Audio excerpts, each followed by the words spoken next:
Oh, I know what they will do is look back.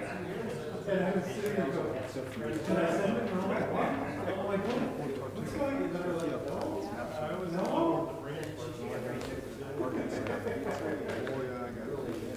Yeah, it's like, no, I know this is the right one. No.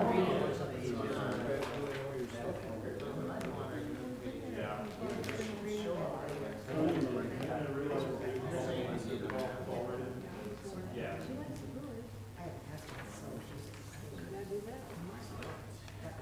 I suffer through a police. Make my way happy. There you go. Do you have anything to make you what you have Not enough. Okay, I was trying to get you sign on. Grab one of those booklets, and I think there's not one out there as well. It looks like we'll have a thin roof tonight with the weather and people out sick.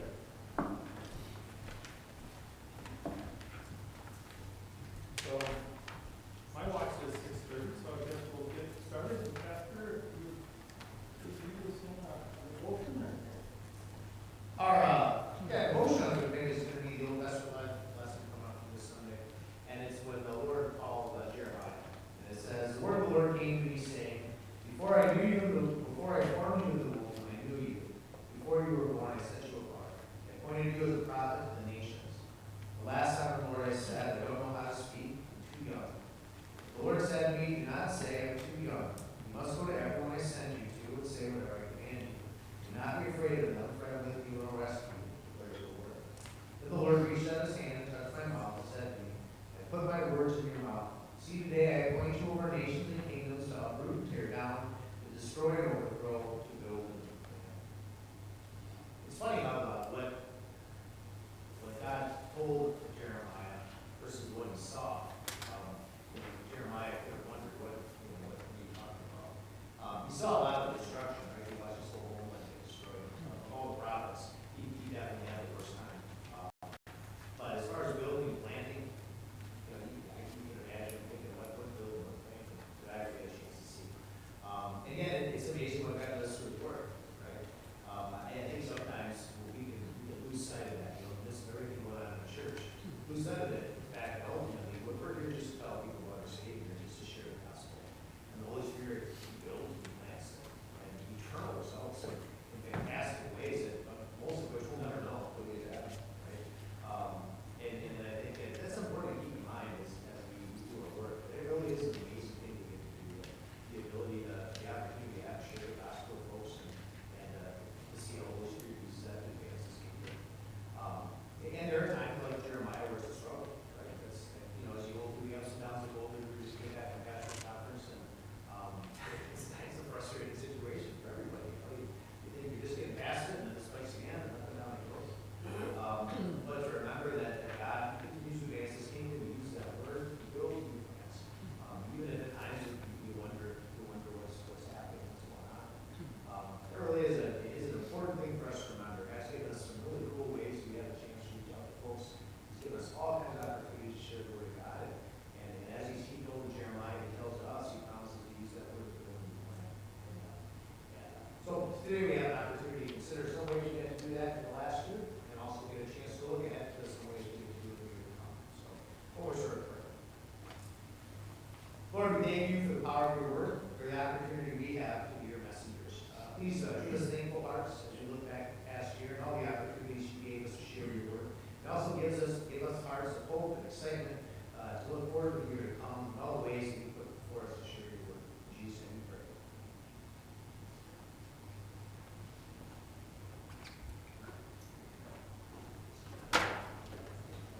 All right, thank you, Pastor. Hopefully everybody's got one of the booklets. The agenda that we'll follow tonight is the one up on the screen, I guess, and I hope it matches the one in the book. If it doesn't, it's my fault. If you have a note, it does. This is 15. I was usually 14.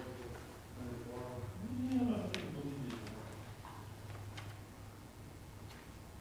Figure it out.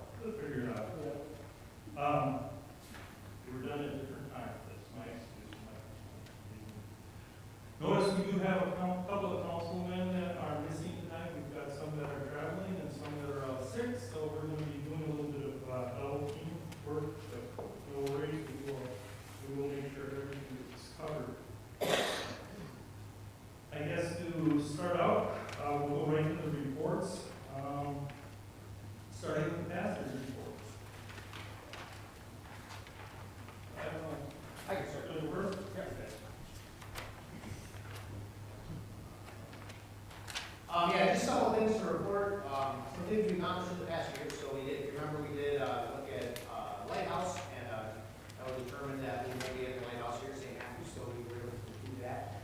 We did have our payment or mission studies, that we did over the last year, and then had an opportunity to really focus as a congregation on some of the great ways God's given us to do outreach, specifically some of those benevolence-based ministries that we had a chance to host here. And from that, we looked at rebranding ourselves. You guys have seen the new logo, the 4 C's that have come out, and we're going to continue to use that to start to redesign things. So right now, our communication team is working on redesigning the website, and then a lot of our brochures, business cards, just all the stuff we have to make it all reflect that, that maybe more focused mission that we've got now. We also have a mission and ministry committee that's building on that. So the mission and ministry committee right now is focused on trying to find some new ways that we can use the opportunities God's given us to share the gospel, maybe a little better. Some ways we can tweak things and improve things a little bit. So right now that committee is meeting again in February. Everyone's invited to attend, so everyone can come if they want.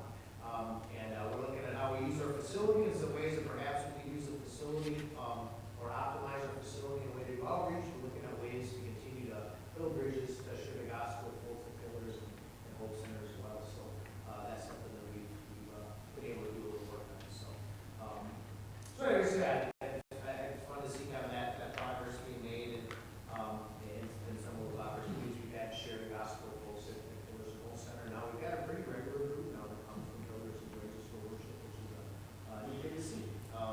We have one, we've had several now go construction, one to the church, so it's really been fun to watch that velocity over time. So just trying to build on that a little bit. So if you want to come to that mission ministry committee, that will be coming up in February. If you just watch the announcements, you'll see that once again it was.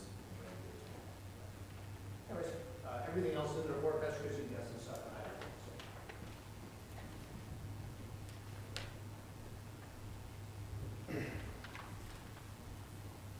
Thanks for coming on a cold evening like tonight.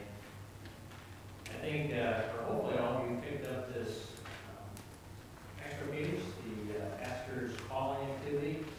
Starts out with that because that actually has accurate numbers on it, which if you look on page 9, then after some of the membership actions, there's pastor's calls on that page.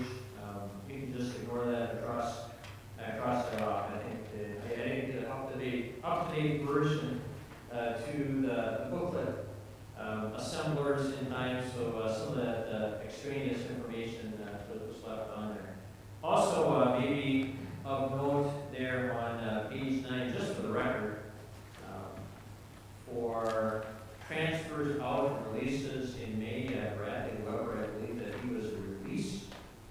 And also in November, Wyatt Chapman should be added there as a release from membership. If you need more of that, I can get that to you after my report. Okay, sounds good. Good way to take care of things. And then maybe also on page 10, the membership summary. Again, because of some of those additions and even some other subtractions, if you look at 2021 numbers, it's not a big difference there, but members should stand at 470, communicants 425, and average weekly worship attendance a little bit more, 151. So, and the average weekly Bible class and Sunday school, those were some leftover figures that are going to change. So, again, my apologies for not being up to date on that, but the official record will make sure that gets straightened out. One comment about the gains and losses, the adult confirmations and transfers in. You compare those with the transfers out and releases, and they're about the same, as they kind of balance each other out.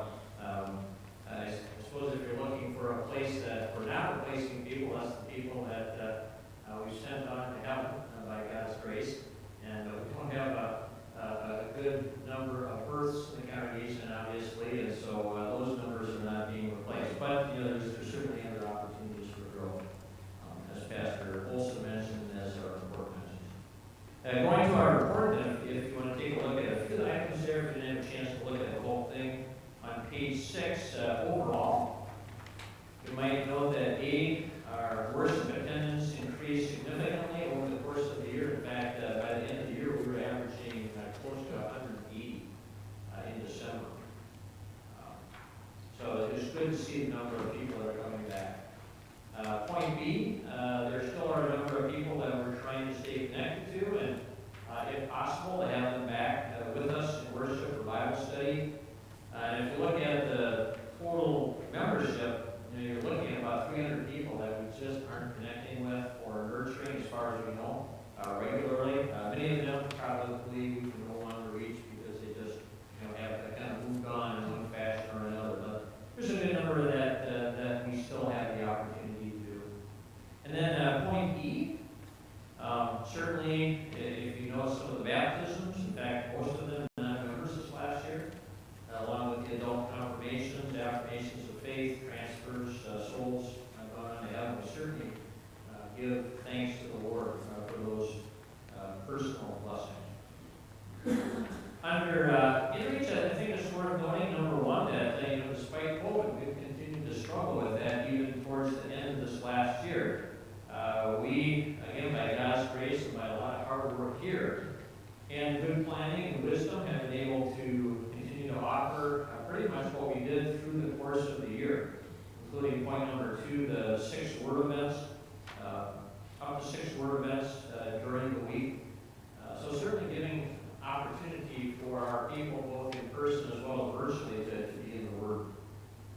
Point 4, I think, is worth noting that we continue to get older, at least a significant percentage of us. No surprises here, but a good number of people that we continue to serve as homebound. And then under 5, the second bullet, out of that $4,000 in benevolence that we pastors administered, so there was more than that, but the pastors were personally responsible for a lot of that. About $1,500 went for mental health services, mostly counseling there. I think there were over a half a dozen people this year that we referred to Christian Family Services for counseling, and they benefited greatly. As you well know, this is a time when people are struggling, not just physically, but mentally. So we're very pleased that we've been able to offer that kind of support and to have the resources right here in town to be able to minister to that need. Under outreach, Pastor Olson had mentioned pillars. I guess before the number 6, some of the fruits of the Hope Center. I think we've made some gains there in just identifying some of those people who we've been able to baptize their kids, enroll them in BIC, and then have I think a greater number this last year involved in worship and outreach events from the Hope Center. And part of that is having a number of our own people. I think there's now 5 people that are involved in Hope Center services one way or another. And then Pillars Resource Center, the second bullet there, about 5 to 10 clients attending our Wednesday morning breakfasts. And it's interesting, folks often have a difficult time opening up over in the Resource Center when we're over there. It's just kind of a different atmosphere, but down here in the basement when they come, and part of that has been some of those who've been serving as well. It's not just the pastor who maybe they don't feel the most comfortable talking to, but we've had some of our members serving breakfast, and then also a couple of a deaconess, and then another woman who has been helping her from another congregation, both wells. The clients have been very open to talking to them, and then I think seeing St. Matthew as a friendly place to come. One gentleman, I'm going to share this comment in the past, he said, I feel more at home here, more I think than any other place. So it's good to see us making those connections and developing that rapport. And also, when the folks have been coming to the services here, I know a number of our members, including yourselves, have gone over and to say hello. Sometimes that's a difficult thing to do, is to strike up a conversation, because backgrounds, living situations are so different, but that makes a difference when we extend our friendliness in that way.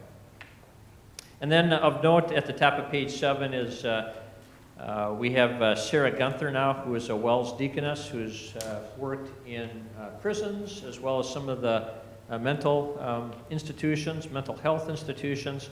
She's been offering that class, especially for some of our Pillars ladies. Going down under open opportunities, you might look at the second bullet underneath number 11. To say hi, introduce yourself to someone that you don't know and worship.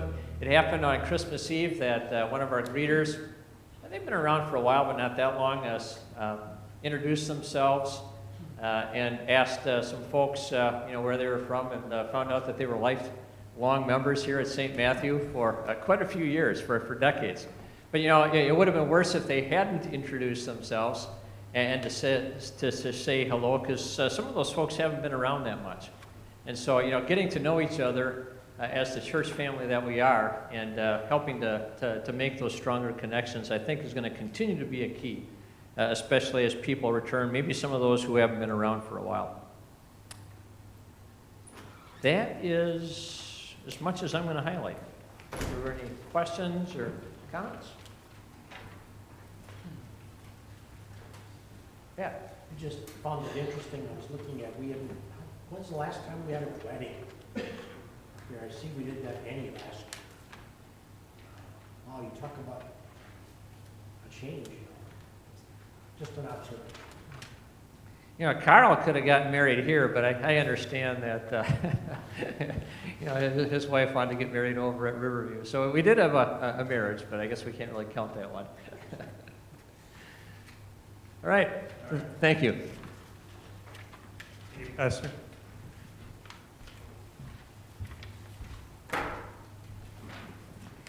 I found the error.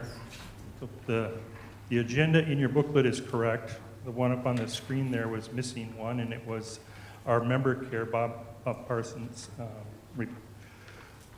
his spot there. So the booklet's right. The slide was incorrect. We're going to take a skip from the agenda a little bit now, and I'm going to let Pat Jacklin jump in at this point and talk foundation, because Pat does have another meeting to attend, and he wanted to make sure that he had an opportunity to talk to everybody. Al, you want to give the numbers too when I'm done? Yeah.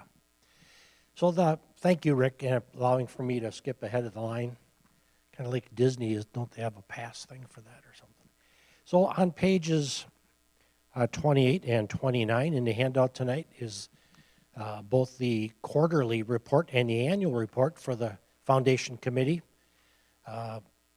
Page 28, again, is strictly transactions that occurred within the fourth quarter of 2021. And then the next page shows the cumulative for the calendar year 2021 over. And Al is here and can address some of the different ins and outs. I think it's interesting that over the past year, we gave cumulatively almost $82,000 out of the foundation, yet ended up almost exactly where we were a year ago. The good news is we had the money and the earnings, and the bad news is that means the foundation didn't really grow, technically, I suppose, but again, $81,901 came out in distributions in calendar year 2021, and all the footnotes there to the left towards the bottom indicates where they came from and the purpose. Just two other things. And again, Al can field any questions about any of these transactions. The Foundation Committee is still working ahead, making other changes to our bylaws as we proceed. We're getting deep into processes and getting all that document with Ken Hagen's valued assistance. And we're meeting again to pick this back up now that we're after the first of the year. And again, last year we did transfer two of the funds, the foundation funds that were not endowment funds, back to the church.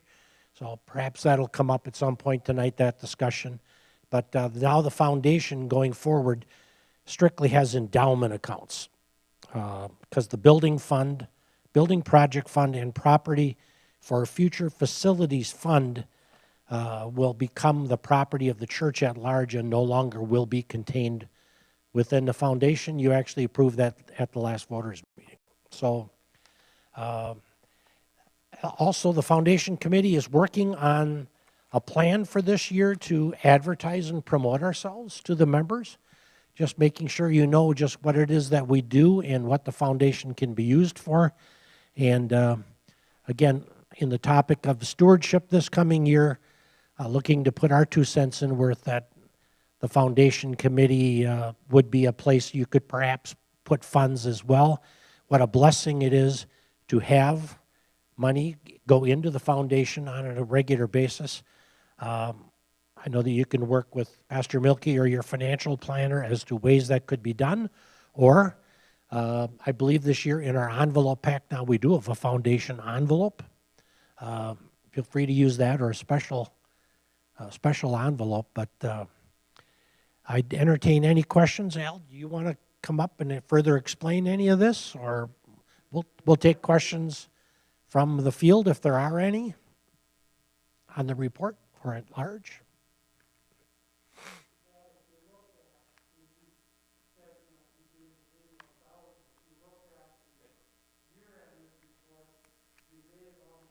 $80,000 in earnings per year. It was a good year. And some of the dollars that were distributed, the dollars that were approved in 2019 and 2020 for gateways to growth and other issues. Yes. Again, it was a very good year for the foundation. So as of now, starting the first of the year, all of the foundation funds that were part of Gateways to Growth have all been paid. So this, going forward, it's a clean slate. That's all been paid. The church has the money that's been paid by Wells Funds, and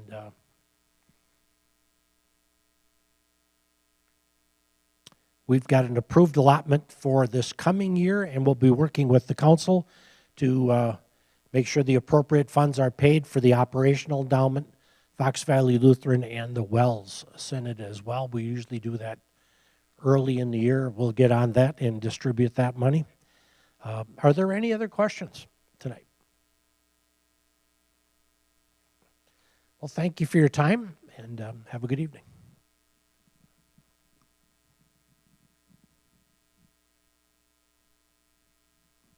Thanks, Pat. All right. Next, we'll go on to worship. Jim's not here, but I think, Pastor Olson, you were going to touch base on Jim's report.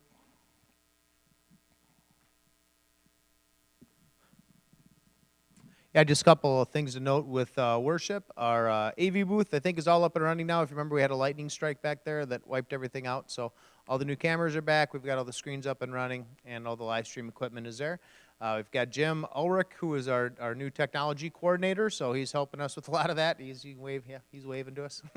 But he helps us out, making sure our live stream works and all the equipment is running. So that is gotten to be a bigger part of our ministry here. So it's grateful to have Jim to help us with that. The new hymnal, we just, it was one of those things where that service builder came out a little later than we anticipated, so we didn't really get the electronic version up until this last week was the first time we really used the electronic version of the hymnal. The plan is to give people the opportunity to purchase a hard copy of the hymnal, and then to place another order, and then to have enough that we could have them in the pews. So initially we didn't do that because we weren't sure what the electronic hymnal offered, so we didn't know if we wanted to go all in and buy things for the pews, but it seems as if, talking to people at council, that would probably be beneficial. We might not have as many as we had of the red ones. Remember, red ones, we had probably like 2 or 3 per slot. We probably wouldn't have that many, just because everything is going to be in the bulletin. But it's probably be nice if you at least had maybe 3 per pew, and you could use some of the resources there. So I think that's a plan with the new hymnal. And then as far as implementing it, we hope to kind of slowly but surely introduce the congregation to some of the new settings of the liturgy and some of the new hymns, and kind of try to find a balance so we're not throwing curveballs at you every Sunday, but at the same time so that we also keep learning and are able to use some of those new worship resources that are there. So if there's ever a time where you get done with church and like, that was a tough one. Let us know. It's good to know if it was a little tough to follow. But yeah, thanks to the choir will be assisting with that. Some of our vocalists, they'll be assisting with that as well. So, and then the last thing, the organ. This is a rental, so I don't know if you had heard on Sunday. So this is a rental that we're getting for free from our organ vendor. Our organ is currently funded and paid for, so Gateways to Growth has been completed, and we're waiting for that to be assembled. So due to the COVID supply chain issues, that we're just waiting on some parts so that can all be put together. But it may be a little while yet, so that's why we thought it might be good just to have that organ. So thanks to Barry Hay, the guy who is our organ dealer, who's provided that for us. So the new organ will go in the balcony like the other organ, so in case you're wondering. But I think that's everything on worship that I can think of. Yep. Is there another page on there? What? Am I missing something? Let me see. Oh, yeah, service times. Okay, yeah. And that's something we're continuing to talk about at council, is at what point we'd want to go back to one on Sunday, so maybe our more traditional times. I think the thought at council was to continue to, with Omicron now raging everywhere, we thought maybe now wouldn't be a great time to go back to having one on Sunday. But at some point, the hope is once COVID settles down to a point that it seems reasonably safe, to try to return to normal. One thought we've had is maybe to have that Sunday worship time at 9:30 instead of 9. The reason 9:30 might be good is at Pillars, the shelter's closed at 9 o'clock, and you'll notice a lot of times about 9:15, 9:20, a lot of those folks start shuffling in. So it would serve some outreach purposes, and yet it would still give us the opportunity to have Bible study and Sunday school after church like we used to do. So I don't know if you have any thoughts or questions on that. For right now, I guess council's opinion has been to just keep it the same as long as COVID seems to be a threat in the area. So, and same with communion. I think the thought is at some point to go back to doing communion the way we used to. But we thought instead of changing things and having to change back, just wait until the whole thing seems like it's kind of past us, and then make one change instead of a bunch. Pastor Krisky, do you have something? Questions about the new hymn book and the services, keep them coming. That's a good way of addressing some of the things that we're finding out we need to address. Sure. Any questions on worship? Sounded great, especially. Yeah. Yeah, I noticed everyone was afraid to sit right here, but I think you could sit here and you don't have to wear earphones or anything. You'll make it. So. And like a curtain in Yeah. front of the speakers or something, it wouldn't be as scary. Yeah, maybe. Yeah. Thank you, Pastor. All right, next then we'll touch on member care. Again, Bob Parsons isn't here this evening, so I'll just kind of touch on a few things. Bob, of course, is our new member care elder. But to take a look back at 2021, a couple of things you can see there on page 13. Even with COVID, we did manage to sneak in some events this year, kind of start doing some things back to normal again. Sunday morning coffee fellowship is kind of taken off again. Advent and Lenten suppers, we've continued with those. Easter morning fellowship, we had a beautiful day actually for that. We were able to get that. And then a recognition of Mother's Day and Father's Day. Of course, Sue Stillman's retirement, her recognition took place. We did have our corn roast, and that was well attended too. That was actually a pretty sizable event. Surprised at how well attended it was. And then shut-in and greeting card ministry continues. And Bob expanded on that a little bit, and you can see down before we've got 40 shut-ins, it looks like, at this point. That we continually try to contact, send out greeting cards, make sure that we recognize their birthdays and special holidays, things of that nature. With Judy Lowenhagen no longer with us here as a member, we had a little bit of a void there. It looks like Leanne Stoop has stepped up to be that coordinator, but she is in need of or they're looking for some other volunteers to help with that effort. So that's kind of got some openings there. Look for some help. So that, and a look ahead to 2022. Again, a lot depends on what happens with COVID and the next variant or or things are up in the air a little bit, but, you know, we look to continually expand where we can, whether we can start doing ball games again, or baseball games, or senior events, or things of that nature. So a lot depends on where we are with the whole pandemic. So any questions? All right, and then Pastor Kuski, you were going to touch or cover discipleship.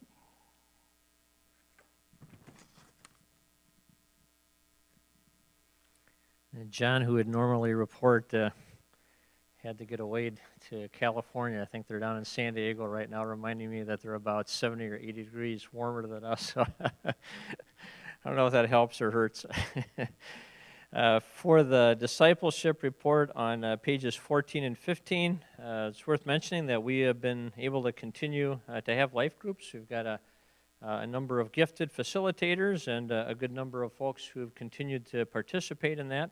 I think we're probably close to starting a fourth group, maybe at a different time during the week, so some more opportunities there.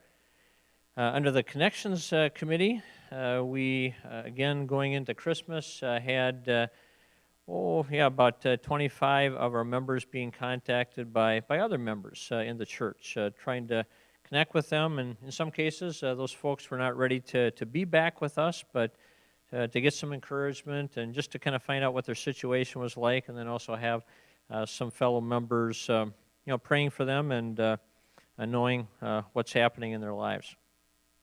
We've been blessed with the women's Bible study. I've been in the teens there regularly, both last fall as well as going into the winter time. Sunday school, even though I think there's only half a dozen families that are involved with that, they have been very faithful in attending. Gateways to Growth, you can note the numbers and the different funds that, again, by God's grace and by the generosity of our members, have all been met over the last 2 years. I guess it's probably worth mentioning that 15 to 20% more was given more than what was, budgeted in normal offerings for over the last 2 years for the Gateways to Growth, and some many needed items there that have really supported the ministry here at St. Matthew. So we are very blessed to have that kind of support, and then the opportunities to put those monies into ministry in the way that you see listed there. Top of page 15, of course, we had the serving fair this last year. I know that on some of the reports here has been a nice job of listing, I think, all the coordinators and some of the people who are in charge of certain things, and you can't list everybody there, but as you look down the hall, if you went through the serving fair, it was just very encouraging just to see all the programs and the people and the coordinators, the volunteers that were representing many of the things that are being done to serve each other and to serve the Lord here at St. Matthew. Stewardship, of course, you heard from Pastor Milky a few Sundays ago as our new stewardship coordinator, and we do have a stewardship committee at this time after a number of years of not having that, so we're looking forward to meeting some of those goals, Lord willing, or maybe even exceeding them under the forward-looking vision. Those were spelled out for you, and you can read through those again. Of note, as we're entitling that stewardship effort this year as a year of hope in action. That is the discipleship report. Any questions on that? All right, then I think Ben, you're going to give us an update on outreach?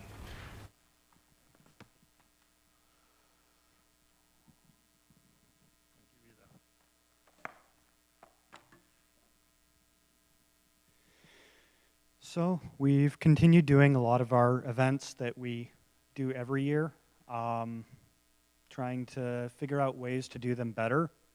Some of what we've discovered is that some of our big events that we have a lot of people involved in, sometimes we don't get a lot of results from that. And it seemed that our VBS that we had this year, which was pretty small, had the most people we've had coming to church or attending church at least once of any of our events that I can remember holding. So we're kind of, like with VBS, when we do this again, we're planning to keep it a little bit smaller like we had it this year. A lot of the other stuff, outreach to pillars, doing the coffee and donut stuff. Pastor covered that a little bit. The church website, we've been working on redoing that and making that more usable. The live streaming obviously is something that we didn't have before COVID that now is a big part of stuff. When I got COVID and had just gotten back here, I sat on my couch and watched church service on my computer, which a few years back would not have been doable. So I think that's a good thing. Grief Share continued having their sessions as they have before.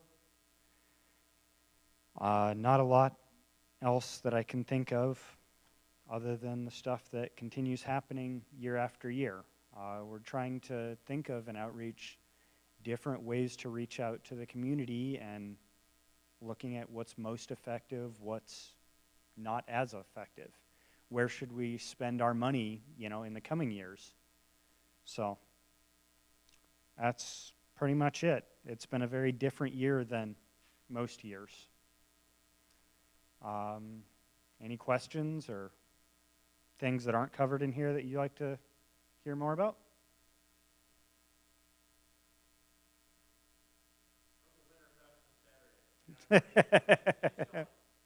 Yeah. Yep. Have chili, and we'll see which of the Kennedys wins this year. You can't put bacon in chili. That just doesn't make sense. It might get you a winning. It might get you a winning spot, but it's not. It's just not right. We'll move on to property here, I guess, and I'll touch on property. We'll kind of go through it here. It's on page 18 there if you want to take a look at that. Just the day-to-day. Lots of things go on day-to-day. Everything from door latches that don't work to light ballasts that need to be replacing. So there's constantly always those small things along with boiler maintenance and everything else. And actually to the tune of about $11,000 in 2021. So, I mean, they do add up. And that doesn't, a lot of what we did in 2021 had to do with Gateways for Growth, whether it was putting in the handicap ramp or the changes here in the church and other things that don't even touch that maintenance budget. But even though they have to be coordinated and kind of operate in the same lane. But that's, the day-to-day stuff definitely goes on. I guess another thing to note is the handyman position. We've talked about that a little bit. Still looking for somebody who's dying to get in on that. I think we've had a little bit of interest, but it would be nice to get some more and to get somebody into that role. Again, I believe it's just designed to be around 15 hours a week, and those are flexible hours. If you can only do it 2 hours one week and you want to do more the next week, that's kind of how we're looking at it. It's more to have somebody to find the time to get those little things that need to be done around here done. So that position's still open, and if you know of somebody, let them know. Share one of the job descriptions. There's some at the church entries, and of course the office has some as well. Balcony. It's coming here probably in the next month. We know we've got some interior work that we're going to be doing up in the balcony in preparation for the new organ. So Rick Fransky's taking the reins on that one, and he's going to be heading up and coordinating that effort with the contractor. And likewise, the bell tower. We know that that's kind of we've kind of put the rope around that one and say, hey, it's time to get it done, and it is our plan to continue with that. As of now, we have just one estimate. Rick's going to spearhead getting some more estimates and hopefully get some contractors lined up even by possibly next spring. Of course, the big thing that's going to come along with that is what's it going to cost and how are we going to pay for it? And when we get to that point, we'll surely have to involve the congregation to make some decisions. But we've got it roped off now to just to kind of keep people away from it so that they don't get clunked on the head with a brick. But it is at that point where it's in dire need of some repair. And then the elder position is open for property elder, if anybody's interested in that role. We haven't actively gone out and started looking for somebody to fill the role yet, only because we kind of wondering if there's some interest in the handyman and how the handyman might highlight that role or work within that role. So, but the property elder position is open and certainly an opportunity. Any questions on any of those things? Ken? Do we have a contract signed with Patrick for not work? We do for the interior work, yes, not the exterior. Rick is still getting some quotes on the exterior. Rick, you had a question or a comment? I was just wondering where you listed the handyman position. Where's that advertised? There's handouts at both the entranceways, and also the office has got it. So you just listed it internally to the congregation, or is it one of the wells here? At this point, we've just listed it, I think, within the congregation. Although if you know somebody outside the congregation that's interested in that, we're an equal opportunity employer, So we're looking for talent more than anything. So we can make them a member after we get them fixed. We'll turn them into a member. So, all right, any other questions on that? All right. Then we'll go on to the treasurer's report. Maybe a little bit different format. I tried to highlight a couple of things we're on page 19, by the way. I tried to highlight a couple of things up in the beginning there, just some bullet points of some of the activities that do take place and some of the things that we're definitely are caught up with. And then to highlight some of our account balances, just so you have kind of a snapshot of the funds and where they're located and what our worth is. When we get down to income, and again, at this particular point, I'm looking at the fourth quarter, so even though this is kind of an annual meeting to look back at the whole year, at the same time, we never did have, it's also our fourth quarter meeting for the fourth quarter of last year. So that's what I've kind of highlighted there for our income. And again, it kind of looks to the same period in the previous year. So our income in October to December of 2020 was $119,753. And then, of course, in 2021, looking back on that same period in time, it was $167,000. So quite a considerable jump there. And I'll explain the reasoning behind that in a second. Then you hop down to the expense side of that, and the same, again, looking back to the previous year for a comparison.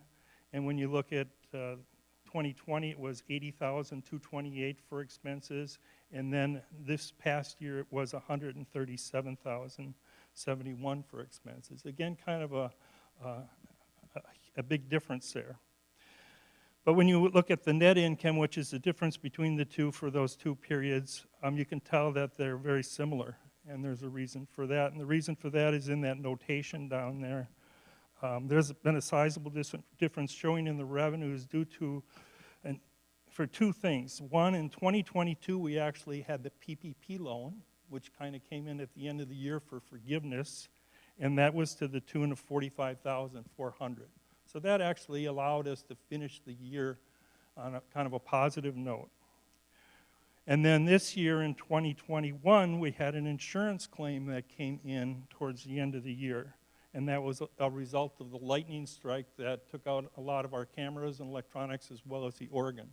So those funds came in the fourth quarter of 2021. So that's why you see the kind of the two huge differences how we finished the years. Just some notes down below, non-budgeted items. We've talked about that many times. Our effort, I think, is going to be to more and more get those non-budgeted items out of that lower part of our financial dealings and get them up into the regular business. You can see where things like this kind of throw your budgeting way off, though. If all of a sudden you've got a $45,000 income out that you hadn't budgeted for, it can really kind of skew the numbers a little bit. So that's some of the reasoning for that you've seen it. The other thing that we do with non-budgeted dollars is they're typically pass-through dollars. and we've said this over and over, if you write out a check to FVL, it goes into the collection pot. When it gets to the office, that check doesn't, I mean, we of course cash it, but we end up sending a check out to FVL directly with that same amount. So those are money that really doesn't touch or affect our budget, they're just pass-through dollars. So they show up in that particular area. I guess just in a conclusion of 2020, it's kind of been a blessing for this year. We would have probably finished the year on kind of a negative note had it not been for the organ or the insurance claim that we had and the electronics as a result of the power surge. So far, it's been kind of a blessing this year. It's kind of like we got to the end of the year and the Lord kind of kicked in, so it's been a real blessing. I'll go into that in a little bit more in a bit here. Flipping the page onto page 20 there, just our balance sheets on page 20 and 21. The thing I want to highlight on page 21 there in the balance sheet, and I've kind of got them in yellow a little bit. Everybody always asks, what's in the memorials? There you can see what's actually in those memorial funds, just to kind of give you an overview of some of that. Okay. Flipping to the next page, on page 22 is our profit loss. It's just some things I wanted to highlight in there, and you'll see them highlighted. On line 12 there, we have $47,629 is the insurance claim that we saw come in December. And then over on the next page too, I highlighted 53 and 54, which are our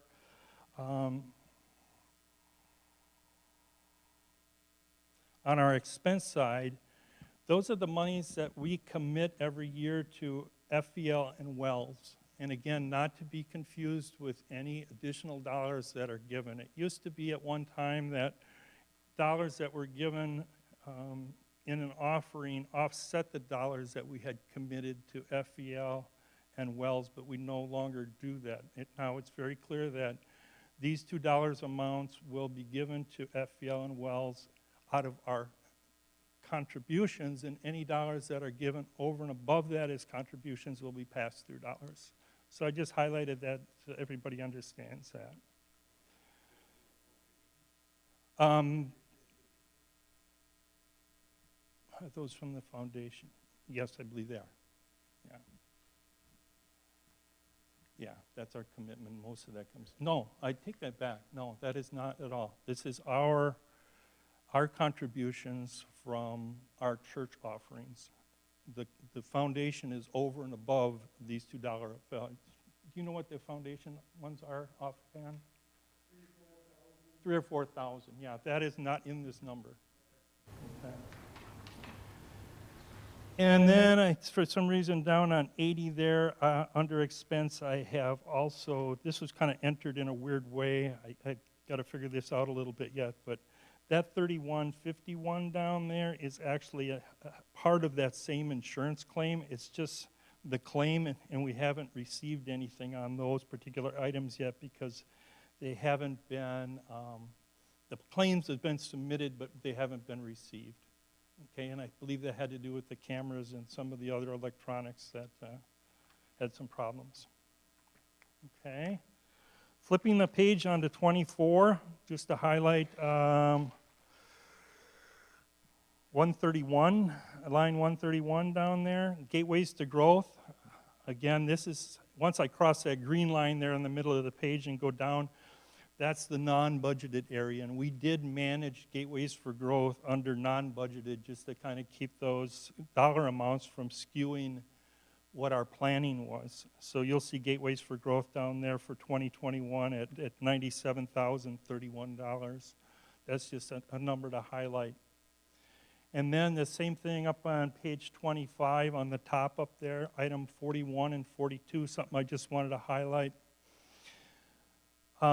The bell tower project, and you're going to say, well, we haven't done anything with the bell tower yet. Well, actually, we did. We did an engineering study, okay? And the engineering study took in the bell tower as well as the front or the east wall of the church, okay? So those two things made up an engineering study that we had done, and that's why you see some expense in the non-budgeted area there. Yeah. On this page, the foundation is 117, the foundation FPL was 3555, and for wells and 120 was the same. Okay. It's 3,500. 3,500, and that was $2021? Okay. Okay, and is it it's a little different this year, but similar, right? Similar, because there's another 5%. Yep. Okay. All right.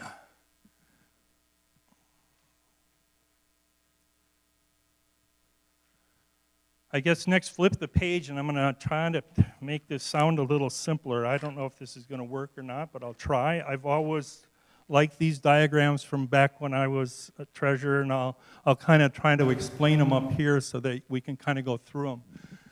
But again, what we're looking at here is budgeted income and its congregational givings, okay? And that's the important thing, is it's just pure congregational givings. This is what we give as members through our envelopes or through our monthly givings or our weekly givings, however we do it, okay? So, and first of all, we'll look at the last 3 months, the October, November, December, which was the fourth quarter of last year, just to kind of get an idea for how we did on the fourth quarter.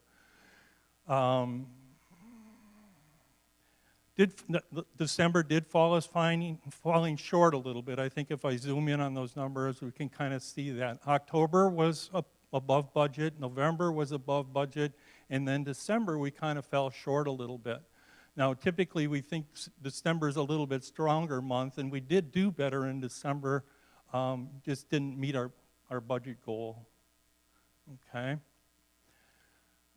Just still a great effort for the overall year.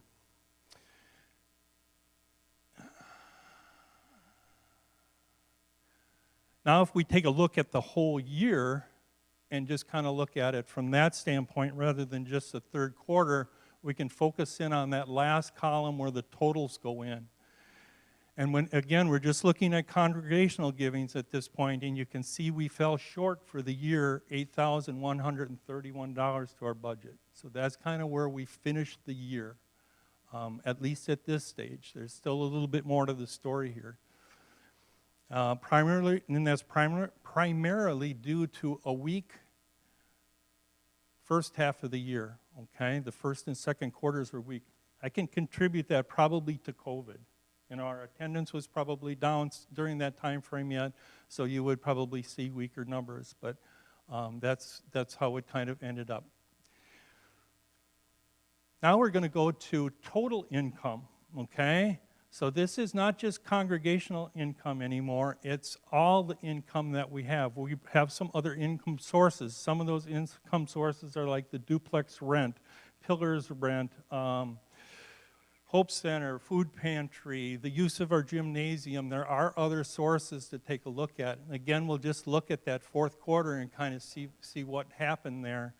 And again, when you look at it in October, we did actually very well, just $64 off budget.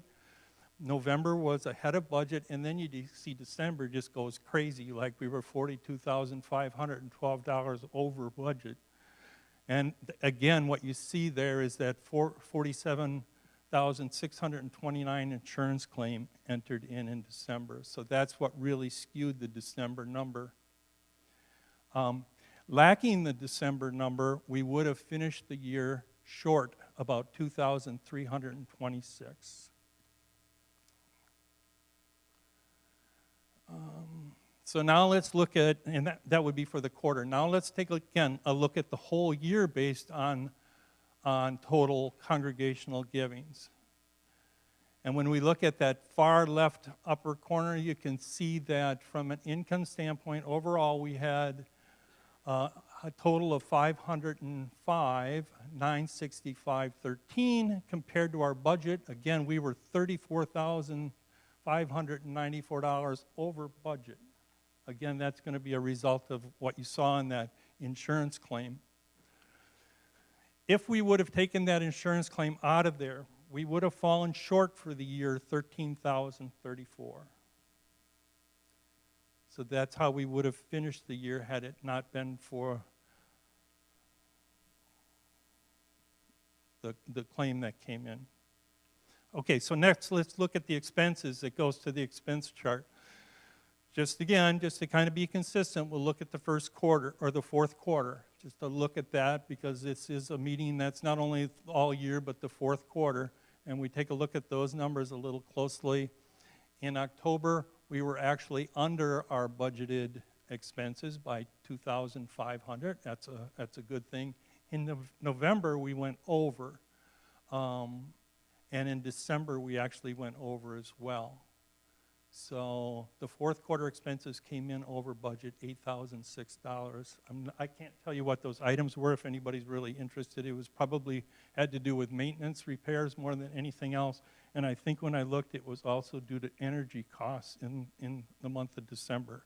So we're already starting to see some of those increased energy costs. So now let's go back again and take a look at the whole year. How did we do for the year in 2021? We're looking at the full year. We actually finished the year $8,100 over what we had budgeted in expenses. So a little bit concerning, but most of the increases, again, were found in November, December due to property and increased energy costs. And primarily, they were in, those last 2 months. This is kind of one that I kind of like to do for whatever reason. It probably doesn't have a lot of value other than for me, but I think it's kind of neat for the congregation to see it as well. This is a graph that tracks the difference between our planning and our actuals. And what I like to see about it is that things are in phase. And they are somewhat in phase because our giving is sinusoidal and our expenses and other things are sinusoidal as well. And we can plan for some of those things and some of them obviously we can't for. But this kind of tells you that things are in phase and we are kind of doing a good job of planning. You can see at the end there, the red line goes zooming off the top up to the upper corner. Well, that's because, again, of that insurance claim that came in that last month of December and just kind of blew the heck out of any planning. Okay, any questions on it? Yeah, if we got that 47,000 as income, does that show up in here as expense somewhere then? It must be accounted to that, right? We will. We will buy. Well, a couple of things with the insurance claim. We haven't received the whole thing yet. We've only received a portion of it, okay? What the insurance company is going to do is give us the replacement cost for the organ, okay? Well, our organ's already paid for. So that insurance claim, but the insurance claim can't go over the cost of the organ. So what they did right now is they gave us 50% of the overall claim, and then after the new organ is installed, we'll submit to them the remainder of it, and then we'll be reimbursed for that as well. So that's kind of how that's working. To replace the equipment that got destroyed, right? We do, and that was the 31. I forget where that was, Rick. That was that expense. Well, it's actually an insurance claim right now. That's why I kind of struggle with it a little bit. I think it should have been under just maintenance rather than being put in as an insurance claim, but it shows up as an insurance claim. Yeah, 3151. That was, yeah, on page 23, line 80 there. Okay. It probably should have just showed up as an expense under equipment rather than being shown as an insurance claim. So part of that benefit was we're getting paid for something that we were getting rid of anyway. Yeah, it's kind of like the Lord has blessed us, to be honest with you. It's kind of like this congregation did a great job being stewards of what they had and looking forward, and he says, I'm going to kick in as well. That's really the way I look at it. So in a nutshell, when you look back on 2020 and also 2021, we finished actually both years very well.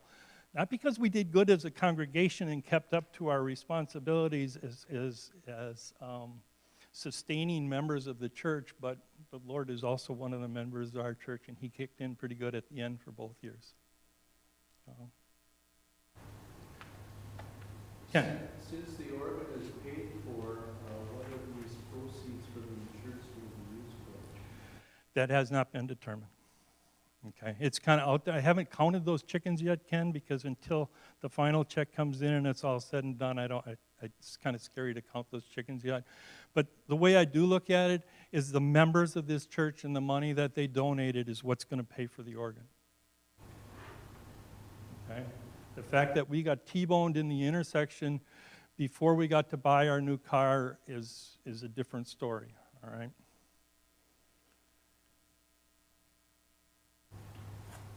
But what members put forward to purchase the organ, I think, well, I don't think, it has to go towards the organ because that's what they donated the dollars for.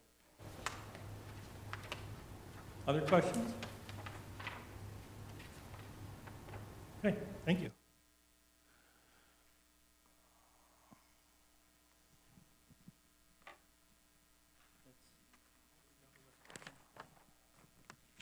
And we did the foundation. Al, did you have anything else you wanted to add? All right, going once, going twice. I think the last thing on our agenda was two things yet we have to touch on. One, if you go to page 30, it's to cover gateways for growth. And all we're going to say with gateways for growth at this point in time is that Gateways for Growth has reached all of its goals. It's exceeded some of its goals, although it's not done until it's done, right? But at this point, all of the funding that we were seeking is complete and in some cases has exceeded. So, I mean, for the best part, we should be celebrating Gateways for Growth as an end to it. A financial summary of Gateways for Growth is still owed the congregation, and we will put that together for the first quarter meeting, and I think at that point we'll be able to have a clear understanding of where the numbers all came in. Hopefully our organ is installed by that point, and we know what all the final numbers are. So that's kind of the thinking. So rather than try to give you kind of partial summary at this point, I think we'll just celebrate the fact that Gateways for Growth was successful, and expect in our next quarterly meeting that we will have kind of a wrap-up of where the dollars came from and compared to, how we finished out. Okay? And then we've got one other thing that I want to touch on, and that is revisions to our bylaws. And Ken, did you want to talk on that? You can talk from right there. Oh, okay. This would be the First Amendment to our Constitution itself.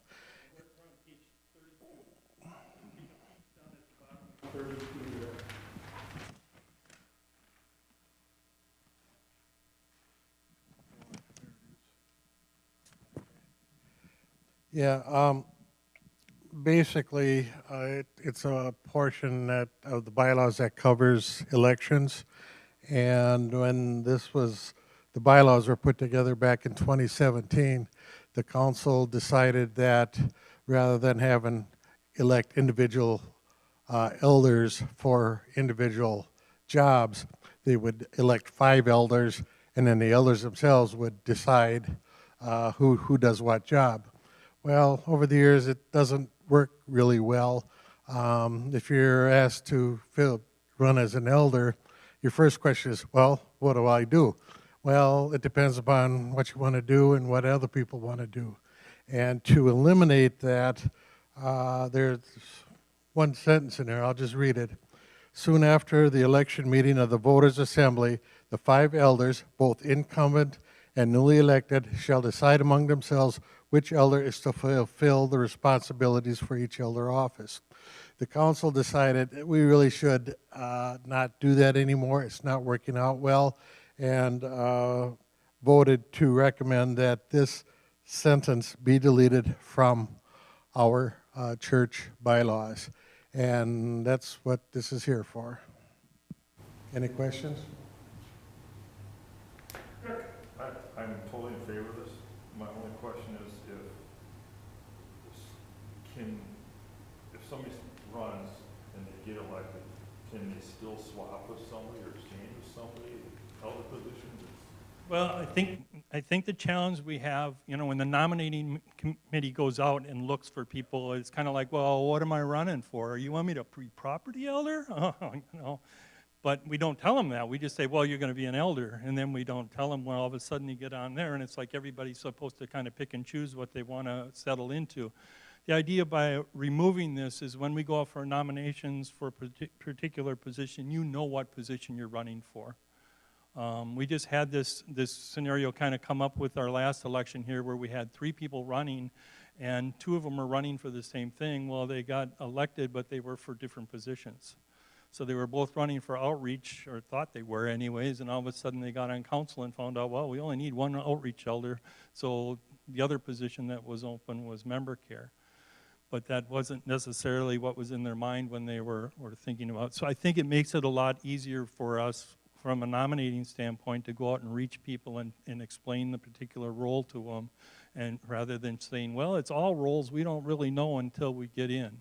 It's kind of like, it's in there, but you got to elect it first so you can read it, kind of thing. You know, it's you got to vote for it so you can read it, and that just doesn't make sense. So that's the reason for doing it.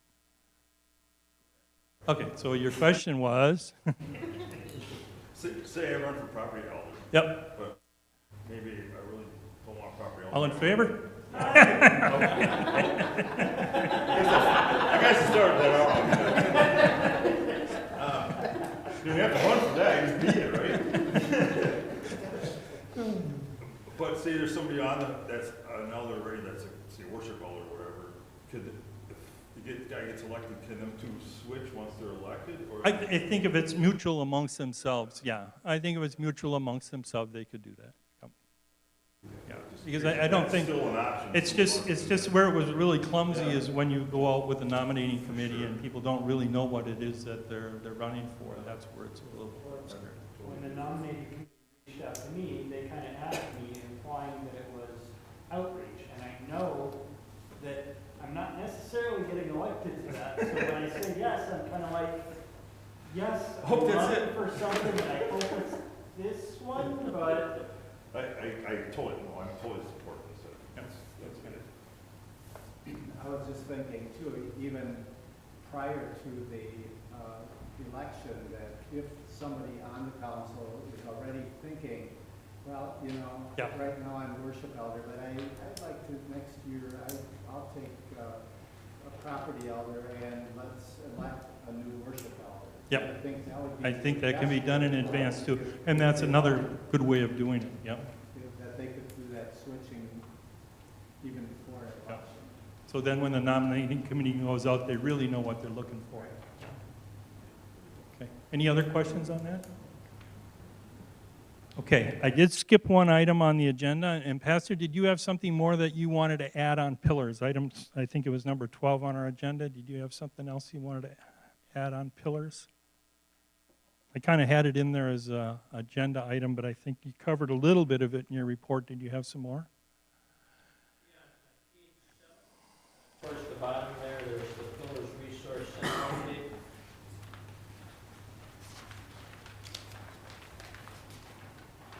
And worthy of mention, 14, we continue to have WELS members involved in the leadership positions, which, you know, obviously they are respectful and even supportive of our ministry connected with the Resource Center. 16 is maybe worth note. You know, there are sometimes concerns with people coming from the shelters or off the street.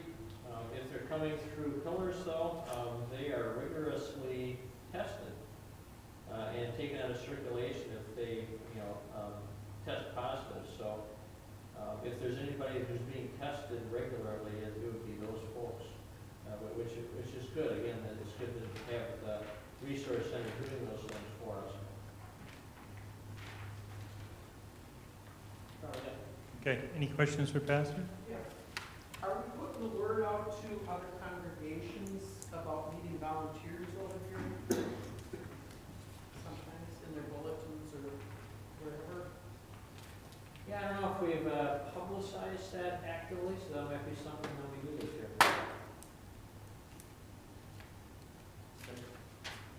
Other questions for Pastor? Okay, thank you. Anything else for the forum portion of our meeting tonight? Ken?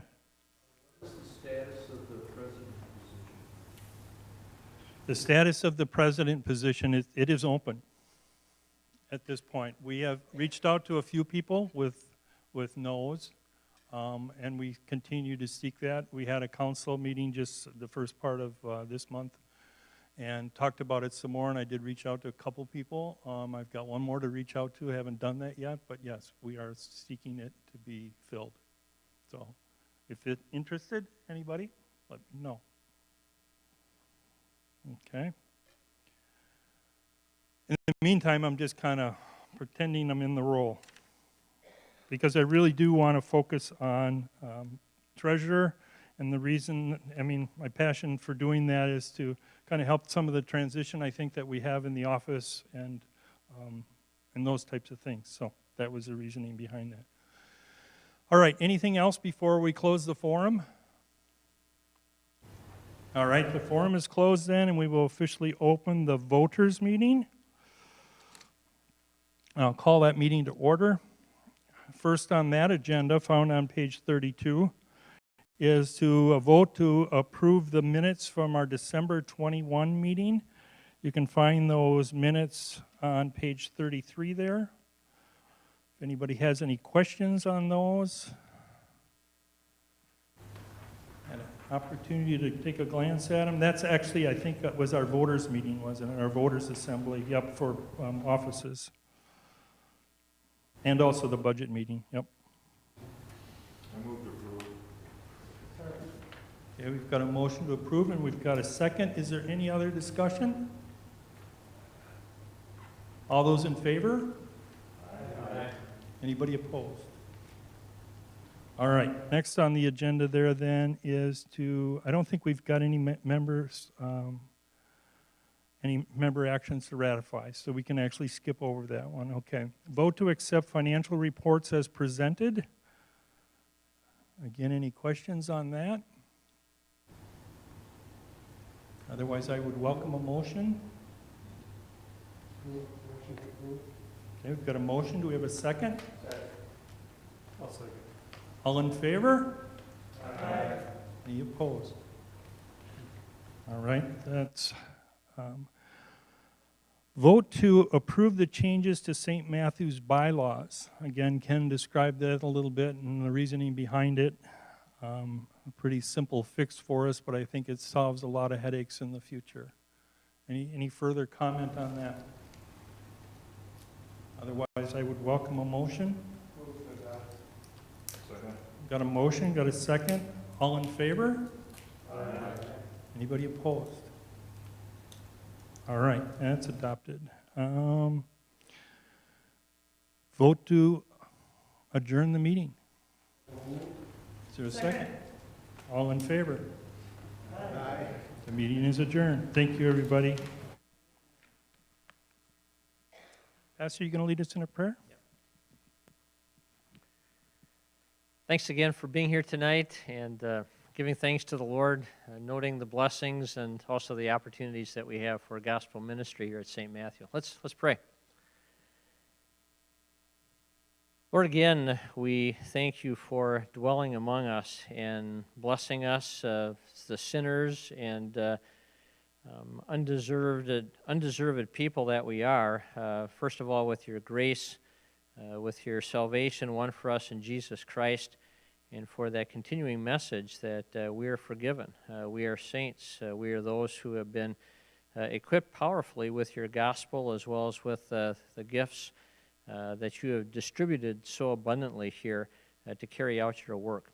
Remind us of this when we face some of the struggles and sometimes our own failures in going about the work as energetically or as faithfully as we could. Continue to renew us with your Holy Spirit to do what we can and to engage more from our membership as well as those that you will bring to us from outside of our membership continue to bless us with that confidence that you continue to plant and to build here among us in many of the ways that often escape our notice, but again, that you are working powerfully among us. Continue to watch over us, our members, our loved ones, our acquaintances, even our nation, in blessing us with relief and deliverance from the infections and the many other ways that this COVID pandemic have affected our lives. Deliver us from that so that we can get back to more of a normal, whatever that is, or in the new normal, in the way that you will guide it to be, so that we can continue to go about your work and be hindered less and make use of the opportunities that are put before us. Bless us and keep us. In Jesus' name we pray. Amen. Thank you.